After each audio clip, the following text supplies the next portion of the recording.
Okay, it's easy. You just need a foam roller. Yeah, I've got a trigger point one. I've got about 6 or 7 different ones. It doesn't really matter too much. Make sure you've got plenty of space around you. Something fairly soft to lie on, probably carpeted. I've got yoga mats and a gym floor in here, as you can see, but not everybody does. I know not everybody's as crazy about sport as me.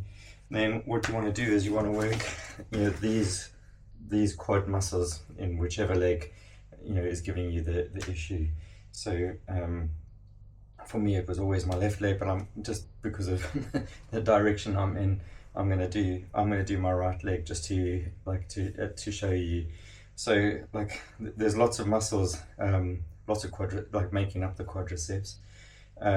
But for me, the ones that were really pulling were quite obscure ones, on the right hand side and left hand side of the knee, not so much the ones up and down the middle, but it could be different for you. So you need to just try and see where the pain is. When you're foam rolling, when you get to a particular muscle that's got a bit of a knot or tension, it will be extremely painful as you go over it.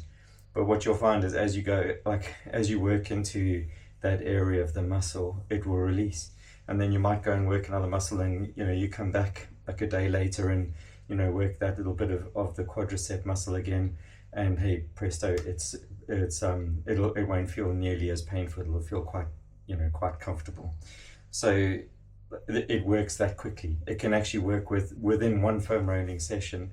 You go all the way up the muscle, go back to the beginning, and you'll suddenly feel that it's nowhere near as painful when you're rolling that muscle. It's not just that you've got used to the pain or anything like that.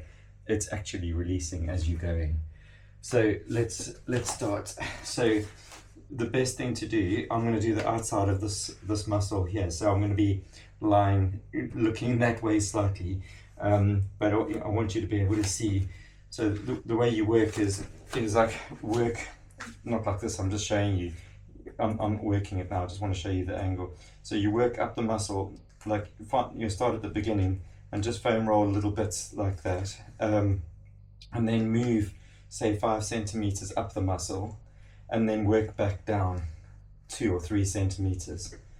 Work that for, I don't know, 10 or 15 seconds, and then move 5 centimeters up the muscle again, and then work back, back and forth, going back 3 centimeters. And then when you're done, move 5 centimeters up again, and then you move. That's what you're gonna be doing. So it'll look something like this. So you start at the bottom of the muscle and just work it like that, for 10 seconds or so. All right. Then you move 5 centimeters down, and then you start working that section. So you work that for 10 or 15 seconds. I'm not going to work that long. And then slide 5 centimeters down, and then work that for 10 or 15 seconds, and then slide 5 centimeters down until you get right to the top of the muscle. And then just make sure you're well supported the whole way through. You don't want to be falling all over the place or feeling like there's too much pain. Don't go over bone.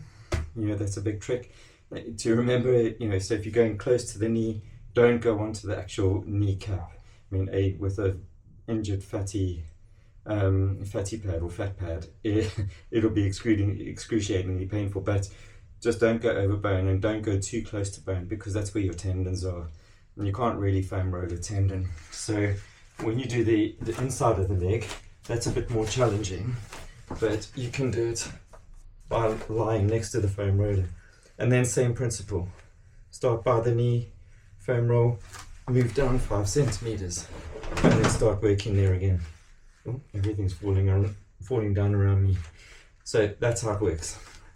Okay, good luck. Do the muscles in 3 parts. I would do outside, middle, and then inside, or start on the middle if you're unsure, because you can just lie flat, get used to that motion, and then do the other two.